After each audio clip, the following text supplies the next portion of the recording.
Hi guys, welcome to Office Blokes Reacts. I'm Office Bloke Dave. I'm Office Bloke Mike. I am Office Bloke Daz. Collectively we are the Office Blokes. We are. Live from Atlantic Podcast Studios in Altrincham. We've got a Patreon page. We have indeed. Go and have a look at patreon.com and put in Office Blokes React. You'll see loads of tiers there, starting at just £1.50. So if you want to support the channel, like loads of people have done already, which has been massively appreciated by us guys. Go down there and check it out. Yeah, nice one. And we've got two other channels that are definitely worth a go. Office Blokes Try. Latest thing there is the spicy jelly beans. Yeah. It was funny. It's That good was fun, that. Yeah. It was. Yeah. Worse than I thought they'd be as well, actually. A lot Much spicier worse. than I thought it'd be. Yeah, definitely. Yeah. I kind of expected it to be like a little tang in your mouth and that'd be it. But it was proper spicy, wasn't it? That was Just legit. Yeah, definitely. And we've got Office Blokes podcast where we do a podcast every Friday where we talk topical content. And every Tuesday, Mike and myself do the English Premier League football. Good stuff. So this has been heavily requested, but we've not managed to get around to it yet because it's quite a long one.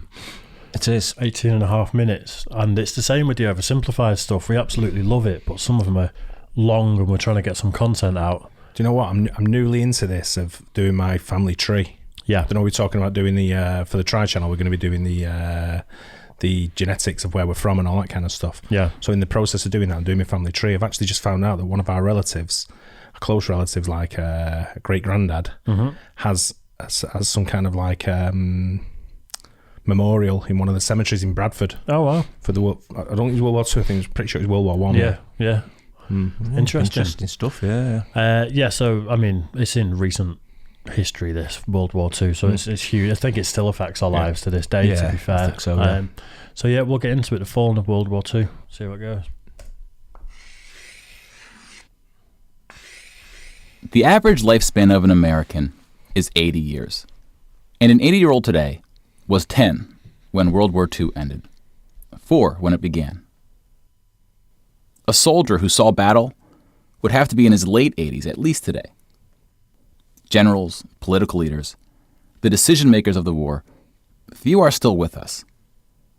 And over the past few decades, we've seen authors and filmmakers rush to capture stories from survivors before this connection of memory is lost.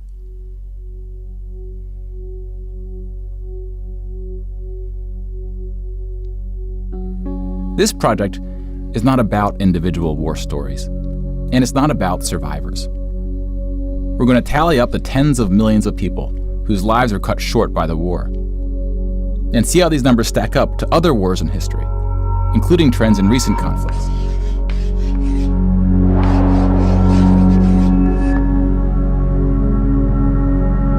We'll be counting soldiers and civilians separately. Each of these figures represents 1,000 people who died. Civilians were of all walks of life, whereas military deaths were almost entirely men.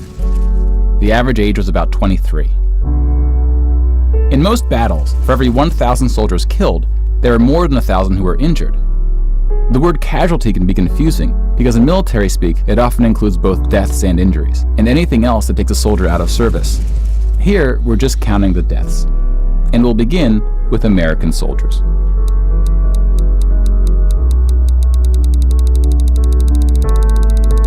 Did you say each one of those figures is 1,000 soldiers? When he did the sphere one, he did. Yeah, I'm just wondering if that's how it's represented here. Anyway, I think so. Yeah, I think that's what he said. Yeah. Over 400,000 died. Wow. Most of the deaths occurred in the European theater, fighting the Nazis. And about a quarter were in the Pacific, fighting the Japanese. When you put them on the timeline, you see that casualties were the heaviest at the end of the war. The war began on September 1st, 1939. But the U.S. wasn't willing to join the fight until Pearl Harbor, 2 years in. The deaths increased drastically on D-Day, when the Allies invaded Normandy. One of the most tragic moments of the war was on D-Day at Omaha Beach, where 2,500 Americans fell. So about the same number of U.S. soldiers died on this single beach landing as the entire 13 years of the recent war in Afghanistan. The bloodiest battle in the Pacific was Okinawa, which lasted 82 days, during which 12,500 Americans died. I know they're comparing the deaths there from the beach landing to Afghanistan. Two very different types of war. The modern day war isn't guns facing each other and shooting at each other. Yeah, it's not boots on the ground, trench warfare. Not as much as it was then. That still happens. Yeah. You know, but it's not as you're not getting thousands and thousands and thousands of troops fighting each other face to face.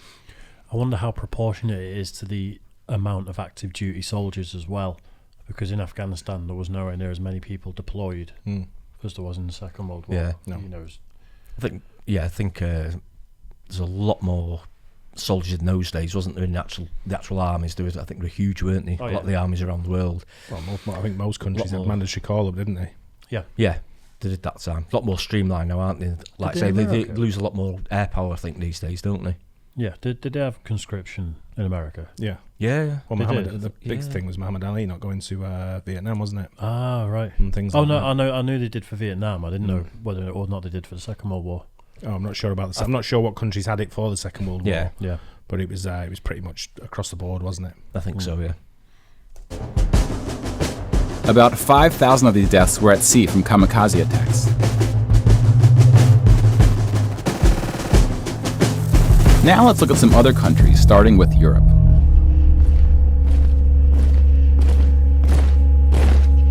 Germany started World War II when it invaded Poland.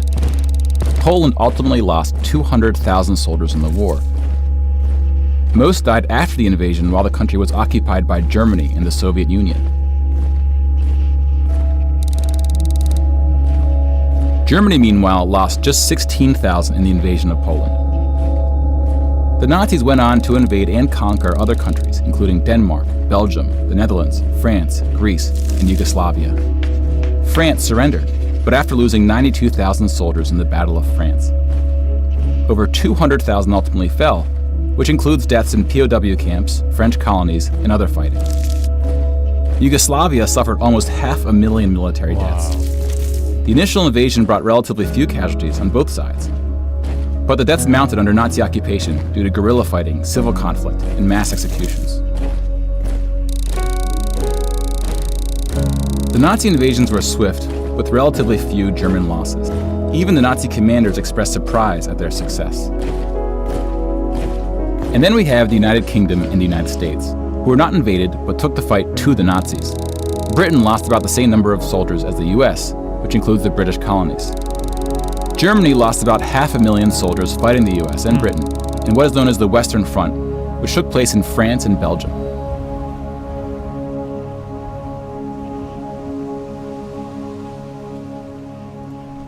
But most Nazis... This is where it's going to get silly with the Soviet Union, isn't it? Right. You know, with numbers.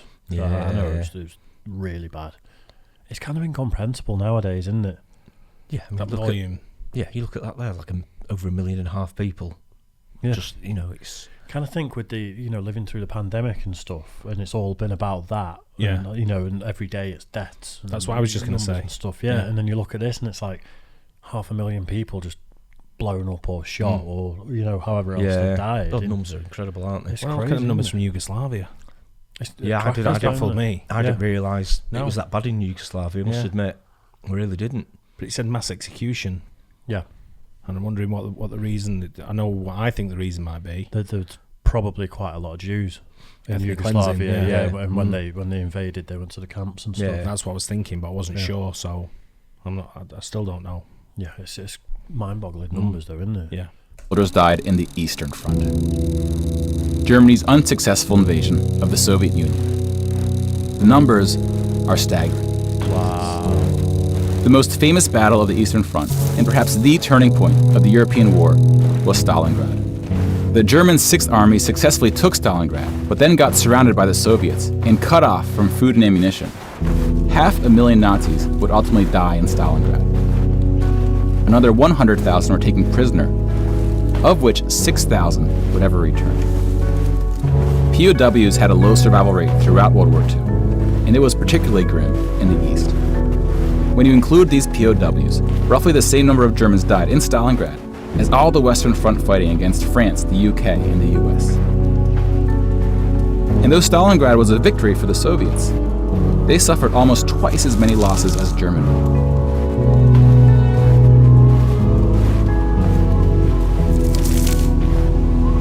The Soviet Union would eventually defeat the once unstoppable German army, killing 2.3 million Nazi soldiers. Unbelievable, isn't it? Incredible. But winning the war came at a cost.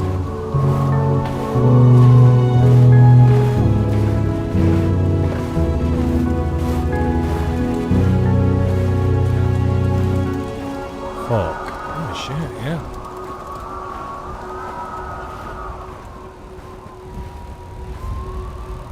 That is unbelievable. That's incredible.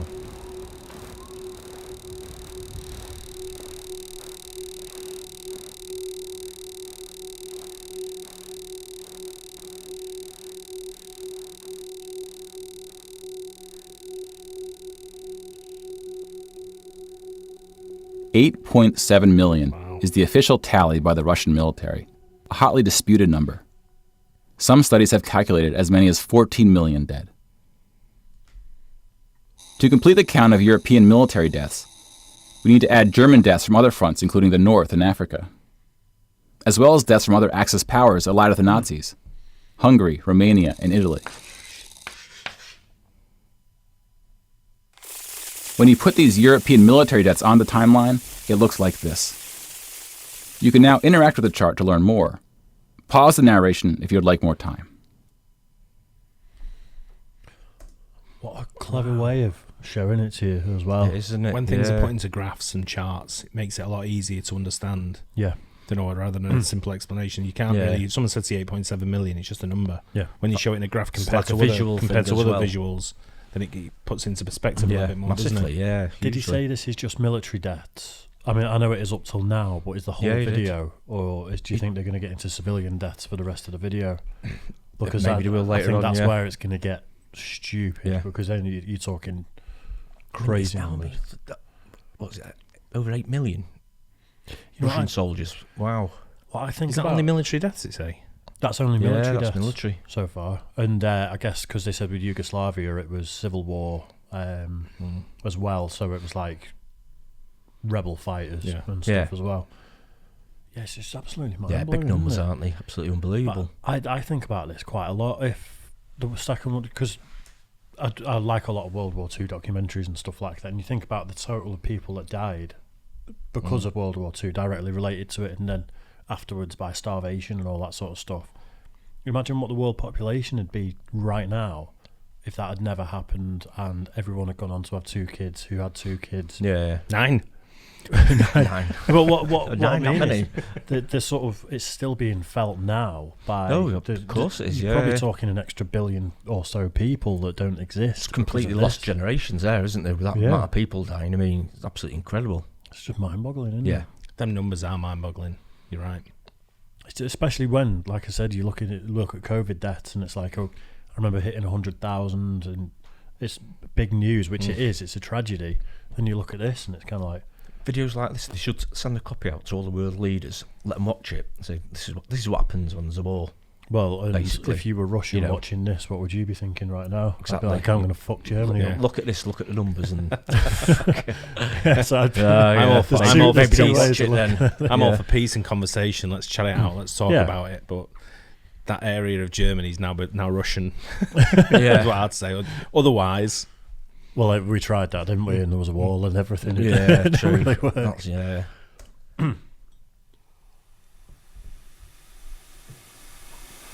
And now we switch to civilian deaths. There you go.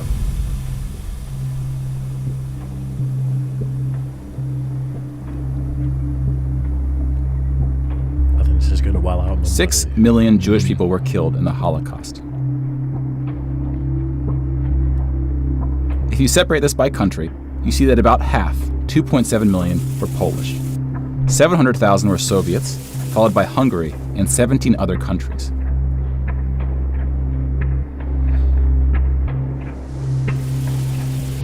Broken down another way, about half of the 6 million were killed in the concentration camps. Over 1 million died in Auschwitz. Most were killed in the gas chambers. Others died from starvation, exhaustion, disease, and other forms of execution. The second most deadly camp was Treblinka, which was exclusively an extermination camp, set up to look like a train station. Mobile killing groups killed 1.4 million Jews.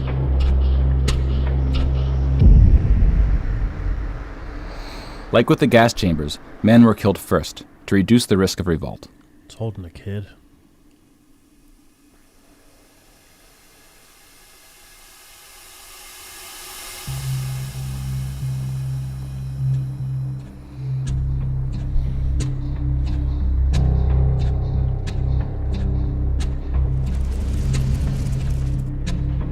The Holocaust also includes non-Jewish deaths.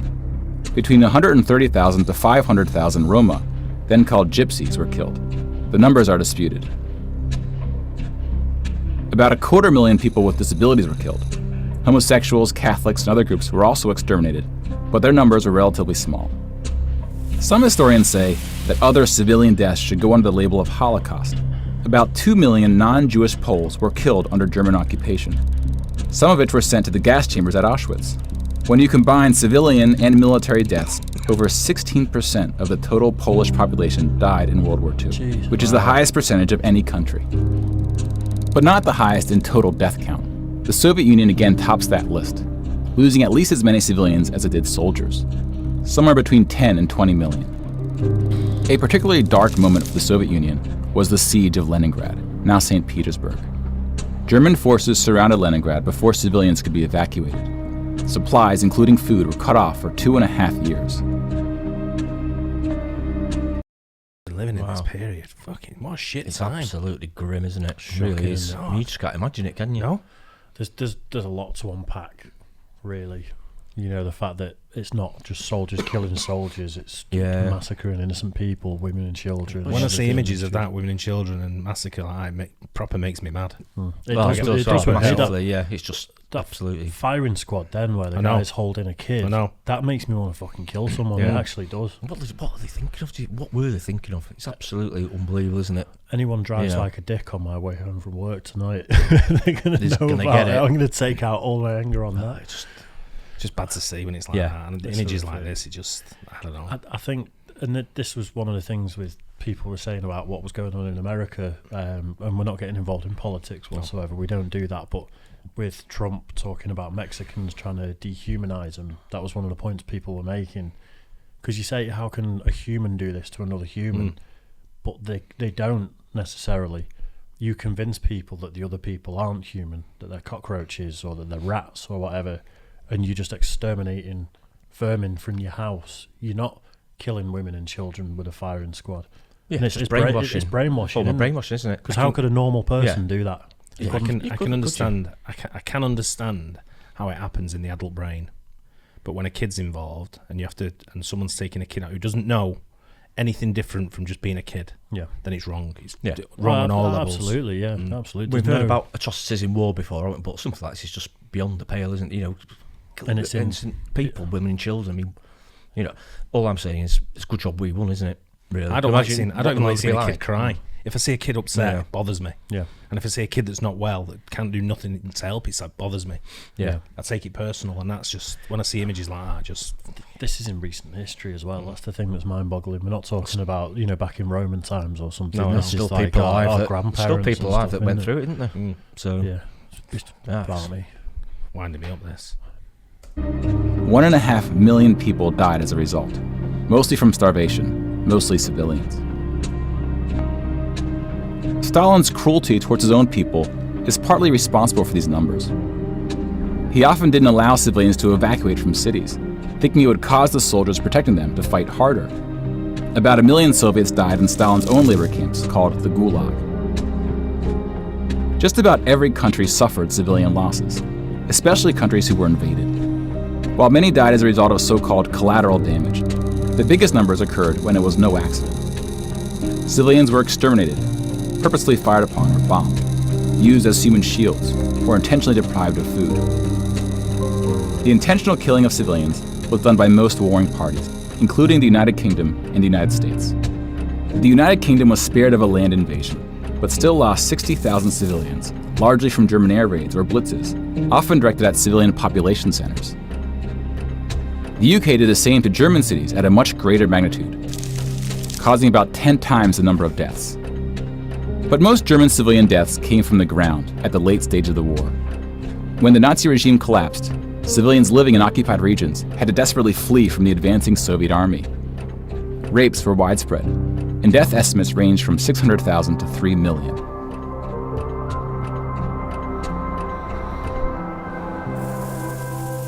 Let's step back and see where we are with the totals. We just counted about 20 million civilian deaths in Europe. If you add this to the European military deaths we already covered, it brings us to over 40 million. Jesus. Then we have the Asian theater. Here we see the vast majority of military deaths in Asia came from China and Japan. On the civilian side, about 6 million deaths from China, Indonesia, Korea, Indochina, and the Philippines can be attributed to Japanese war crimes, which are sometimes compared to the Nazi atrocities due to the sheer scale of the cruelty. China had the second highest death count after the Soviet Union. And like the Soviets, the Chinese government demonstrated a stunning willingness to sacrifice its own people. Chinese nationalists opened the dike at the Yellow River, hoping the flood would halt the Japanese advance. 500,000 Chinese civilians or more were killed. Jesus. Which is 2 or 3 times. I had no idea about that. Never I've even never heard of it. studied this in history. This is new to a lot of this is new to me. Yeah. I mean, I know some of the same here, basics, but a lot of it's new to me. I'm quite big into And World it's- War II documentaries and See, stuff. I never but like was. this side of it, just no. Yeah. That's incredible, that, I isn't it? interrupted you there, by the way. Sorry. No, it's fine. I have Yeah. nothing to say. I'm just gobsmacked. It's just unbelievable. I'm wound up watching it. Shouldn't be, but I'm grinding my teeth. I'm proper wound up. It's mind-boggling that this can be allowed to happen. It makes me think that everyone was so geared up for it and ready to go that, like a tinderbox sort of thing, that it just went. You know what I mean? Yeah, I think you're right. Mental. The number who died in all countries in the 2004 Asian tsunamis. But the invasion of China only cost Japan 200,000 soldiers. Most were killed fighting the US and allies in the Pacific War. A significant portion of Japanese civilian deaths were caused by American firebombing and the 2 nuclear attacks. Contrary to official US statements, these airstrikes were directed at civilian populations, not military targets. When you add all the deaths outside Europe, it brings us to a grand total of 70 million for the war, give or take depending on who's counting and what civilian deaths get included. More people died in World War II than in any other war in history. For comparison, here are 20 or so of the very worst wars and atrocities we have on record. Some of these are more of atrocities than wars, but we've seen how that distinction can get blurry. Some of these spanned across centuries. World War II had the highest body count, and it all happened in just 6 years. The world's population has grown significantly since the earliest atrocities on this list.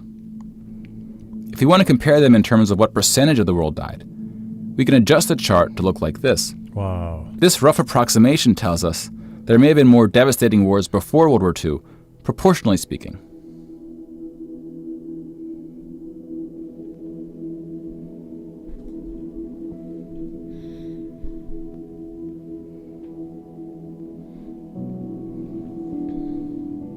When we turn to post-war conflicts, it's hard to say anything that isn't controversial. But the data shows something quite extraordinary has been happening.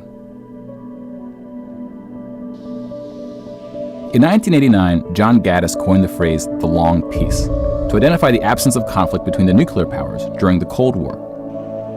25 years later, the Cold War is over, and the term is still being used, although its meaning may have shifted. European countries have not fought each other, except for this 10-day war in 1956 when the Soviet Union invaded Hungary. When we look at European wars before World War II, it looks like this. They tend to be more frequent as you go back, though smaller in scale. And the largest 44 economies of the world have not battled each other since World War II. Rich countries have fought poorer countries, like the US versus Iraq. But rich countries have not fought other rich countries. Such a period of peace between the so-called great powers hasn't been seen since the Roman Empire. To many, peace is too strong of a word. Wars have occurred since World War II, and they can be grouped into these 4 categories. We don't see colonial wars anymore. We've already noted that interstate wars between rich countries have not occurred at all, and here we see wars involving smaller economies have tapered off. That leaves civil wars of 2 types, with and without foreign intervention. And this is what these battle deaths look like alongside of World War II. More people died fighting in World War II than in all the wars since. And again, we can't forget about world population, which has almost tripled since World War II. If we scale these numbers to show deaths in proportion to world population, showing the likelihood that a person on Earth dies in battle, the downward trend becomes even more pronounced. Now, this isn't to infer anything about why this trend is occurring. That's a discussion for another day. You can now interact with this chart to explore what conflicts are behind the totals. Now, bear in mind, we're just looking at battle deaths here, not civilian deaths, but those too are in decline. Peace is a difficult thing to measure. It's a bit like counting the people who didn't die in wars that never happened. We give such importance to the word peace, but we don't tend to notice it when it occurs, or report on it. Sometimes it takes reminding ourselves of how terrible war once was to see the peace that has been growing around us. Of course, this trend may not continue, and it's not clear how looking at these charts can help us make the right decisions to ensure that it does. But the longer the long peace grows, the more significant it becomes. So if watching the news doesn't make us feel hopeful about where things are heading, watching the numbers might. Wow. I love that last Wow. graphic, the way it panned in like that. Yeah, It's yeah, it was really amazing, clever. wasn't it? What a great way to sign it off, though, because you've gone from some really deep numbers there and some really quite depressing, anger-inducing Massively. sort of stats Yeah. to talking about the long piece. To give you that other perspective. Yeah. There was a headline in the newspaper yesterday about Vladimir Putin and how he's issued a kill list. Yeah, I saw that. And 6 of them live in Britain. Yeah. Of the people on there. I didn't read the article because I I didn't. didn't want to know. So I just thought, well, I don't want to know. Yeah. I don't know if I might be on that list. That's what I'm saying. I don't know. We've done day in Russia, and meanwhile in Russia, so who knows? Yeah, we like the Russians, though. There's 3 of us You here. can tell Yeah, that we do like the Russians, from the yeah. videos that we do. But we like everybody, to be fair. But I just not gingers. I'm wondering. Yeah, well, we've got to make an exception sometimes. We get extra money from the government. Working with you, I know, yeah. don't we? But it's one of them where as soon as you get a head of state who's a little bit out there, and I'm not saying Putin is, but he's known for his aggression. Yeah. The thing is, sometimes He's 68 now. Yeah, is he? Don't look Sometimes it. It looks I good don't for really. 68. To be fair, Wow. sometimes people aren't though. It is a case of better the devil because it's sort of stable in Russia anyway, isn't it? As a actual country, as a massive country, it's sort of stable. I've been through this before with Iraq and getting Saddam out. I mean, it's sort of like in a way it made it worse, didn't it? Because of course he was a tyrant. Yeah. Don't get me wrong, and he deserved what he got, but it sort of made He it had it worse. under control. But he had it under control. It's like Same a as guy. Gaddafi. Yeah, my dad spent had it under loads of time control. in Iraq during Saddam's Yeah. reign, and he said it's one of the safest places you could go to. But As- they were sort of as an stable. English truck driver being over there, yeah. it was safe. But they were sort of stable countries in a way, weren't they? Even though the way they were being ruled was absolutely disgraceful. But that's what I'm saying. Do we turn a blind eye to it though? Because That's- we have this thing about the Western countries all want everyone to act in the correct manner. Yeah. Civil rights and But no one's willing to enforce human it. rights and stuff like that. No one's willing to enforce it because you see what goes on. It's like the World Cup in Qatar. The record they've got for human rights is not very good. It's built by But slaves, is anyone basically, correct? isn't But it? is anyone acknowledging it? They take the knee for Black Lives Matter and to anti-racism in football. But are they just ignoring the fact that what's gone on there with building the stadiums and making a World Cup happen over there? Yeah, literally in the foundation. Makes no sense. Is it Indians that built it? That built will it in be. Qatar? Yeah, I think there is a lot, isn't there? subcontinent. Yeah, it'd be subcontinent workers. Yeah, I think the thing with Russia is the motive has been to destabilize the West mainly, and that's done through like the Russian troll farms. The like an online type of it's more cyber it's war. more of a cyber war. And we get them in our comments.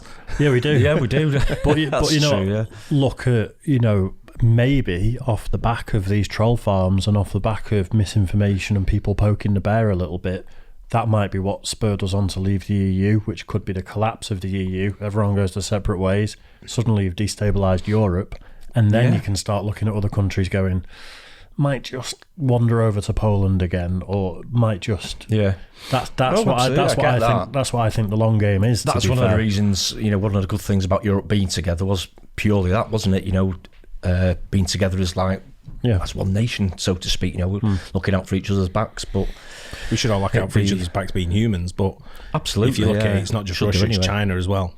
Yeah. Don't let them fly under the radar because they're the biggest trouble causers on the planet. No, but they've made all this gear we're using, so we can't say. Don't say too much, otherwise we're getting any new gear, will we? Do you not think it's? Do you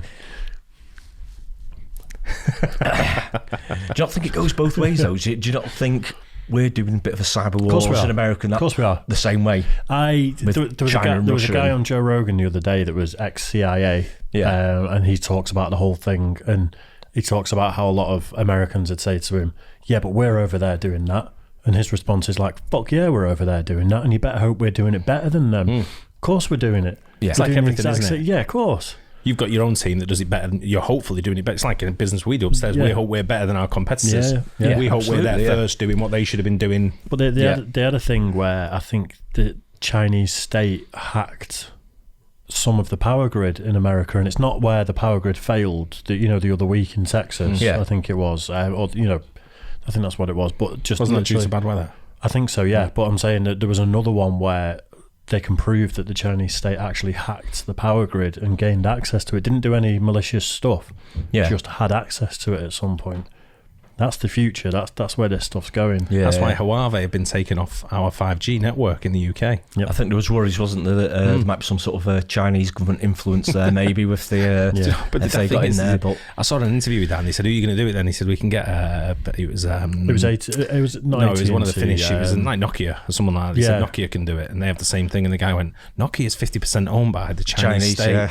And he got it, and he was like, "Okay, well these others." And he went, "Like who?" It's no great surprise that a Monopoly board, the box it comes in is red.